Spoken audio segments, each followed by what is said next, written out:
In today's video, we're going to be going over backtesting and discussing two popular ETFs that are both in my personal portfolio right now. We're talking about FEPI, the Rex FANG Innovation Equity Premium Income ETF, and the newer AIPI Rex AI Equity Premium Income ETF, which yield anywhere from 25 to 34% as far as the most current distribution rate. Both these ETFs seem to offer massive income potentials from day one and to offer exposure to different holdings that, at least historically for the most part, have been doing pretty well. So we're going to go over everything involved when it comes to these two ETFs, like I said, that are currently in my portfolio right now, see if they're worth buying or not, and go over all the numbers and everything. So if you're interested in both FEPI and AIPI or ultra high yielding investments, make sure to stick around, drop a like down below, and let's get right into it. If you are a dividend investor who wants to level up your portfolio, you need to be tracking your dividend income consistently. And that's why I created the perfect dividend tracker that I've used to scale my dividend income up to all-time highs over the last year. Now, along with this dividend tracker, you're also going to receive my A to Z dividend investing ebook, which shows you how I personally started from $0 several years ago to now where I earn over $7,500 per month in dividends. So if you want this tracker and the ebook, go to the first link down below in my description and grab it today. So first, just to cover some basics, let's go over FEPI, and then after that, we'll go over AIPI. So FEPI, once again, is the Rex FANG Innovation Equity Premium Income ETF, which as of right now has a distribution rate of 20.2%. Now, FEPI's objective is to own big tech stocks, write cover calls on those big stocks, which equals enhanced income potential along with maybe some upside potential. It says right here, the investment objectives for this fund are capital appreciation and current income. Now, FEPI's been trading since October of last year, so there is a bit of historical data to go off of, which is nice to figure out whether or not this investment could be offering a potentially good buying opportunity. The expense ratio for FEPI is 0.65%, which is not bad whatsoever in my opinion, considering what this ETF involves. Now, also very important, as you see right here, it says distribution rate represents a single distribution from the ETF and does not represent its total return, of course. But listen to this, current distributions consist of 99.69% estimated return of capital, or ROC. Now, return of capital could be very helpful when it comes time for taxes because, of course, it's basically income that's deferred until later on.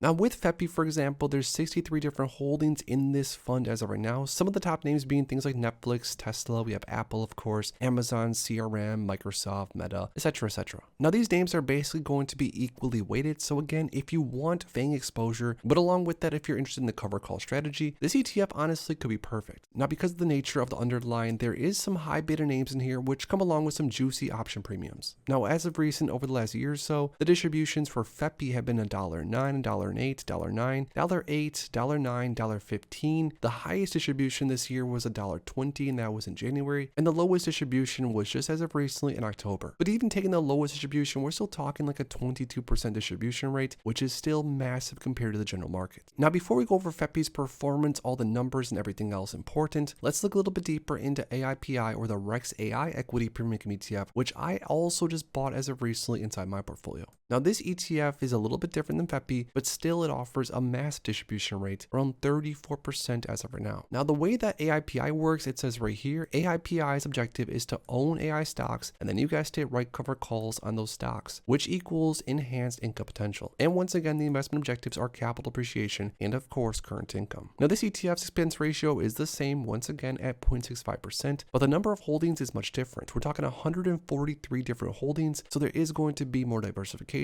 which could or maybe could not be helpful. Now, as far as some of the top holdings, names like Palantir, names like CrowdStrike, names like Nvidia, those three alone as of right now make up around 30% of the fund. Now, this is going to be very important. Even if you're interested in what this ETF offers, like own AI stocks and of course the cover call overlay, you're definitely going to want to look at the top holdings and ask yourself if you want more exposure to names like these. Because just my 2 cents, there are certain names in this list, for example, that I like more than others, so just keep that in mind. Now, AIPI has only been trading for a few months, but still the payouts so far have been massive. We're talking $1.48, $1.46, $48.47, and $1.51, and this was just as of last month. So if this ETF even traded sideways, let's say, and paid out $1.40 or $1.50 every single month, due to the fact that it does write cover calls on AI stocks, which are pretty high beta, that'd be a massive opportunity for income-focused investors, especially investors that wanted distributions somewhat tax efficient. But to get even more of an idea on whether or not these investment opportunities are worth it or not, let's look at their performance For one, FEPI on the max time frame is up 3.14%, where AIPI is actually down on the max time frame and down 1%. Now either way, no matter how you want to look at it, it's not really fun to see your underlying investment lose any value. But let's be real here, if AIPI does pay out, let's say 33% as far as income per year, even if it loses a percent or two, I don't think any of us are going to be crying. But FEPI on the other hand is actually in the green, which is impressive 3.14%. It's not much, but again, with 25% yield, that is still very, very impressive. Now during this time frame, the underlying names of course have done very, very well, and you would have been just as good basically investing into anything throughout the markets over the last year or so. So what's really going to be interesting to see, and hopefully this doesn't happen anytime soon, but if there is a prolonged downturn, if there's a massive volatility, if things get ugly in the markets, how are names like FEPI and or AIPI going to react? Is that cover call overlay going to help with some downside protection? Probably to a degree. Is it going to help against volatility? Probably to a degree, but are these names going to lose a lot of underlying value and then take a long time crawling back up? I also think that could be the case. Now let's be honest, one of the main reasons that investors, including myself, are even interested in investing into AIPI or of course FEPI to begin with is because of the potential to earn so much income off of a relatively small amount of money invested from day one.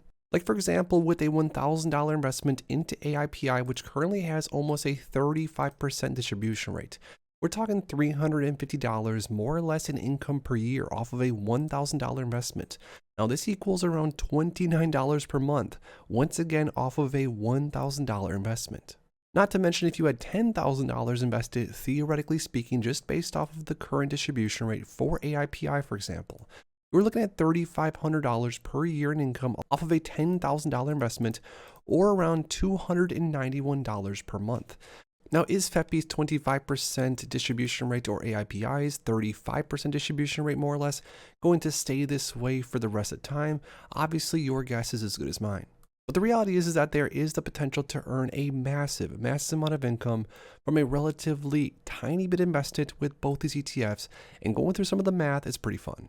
But at least so far over the past half a year or so, both of these ETFs are in the green. AIPI is up around 18.8% total return, FEPI is up around 12% total return, and this is with dividends being reinvested. So either way, so far so good with both these ETFs. They've been paying out massive distributions. They've also stayed somewhat steady and haven't decayed much whatsoever. But even with all that being said, for my personal risk profile and for what I'm looking for as far as exposure in the markets, I personally being very careful buying both these names, AIPI along with FEPI, and I probably across all my portfolios combined will not buy all that much of either one of these unless we see a massive dip in the markets where I think there might be a better long-term buying opportunity. But also with that, I do really like both of the objectives of both of these ETFs. I like this sort of unique take on the cover call ETF. Instead of buying into an index, buying into individual names, sort of a curated basket of holdings. I really like what Rex is doing with both these ETFs, at least from what I've seen so far. But my final takeaway is that even though I personally do own some AIPI along with some FEPI, and I'll keep grabbing a share or two here and there, I will probably most likely never build out a large sizable position unless we see some sort of dip in the market, just to have a little bit more downside protection if of course the market turns ugly for a prolonged period of time.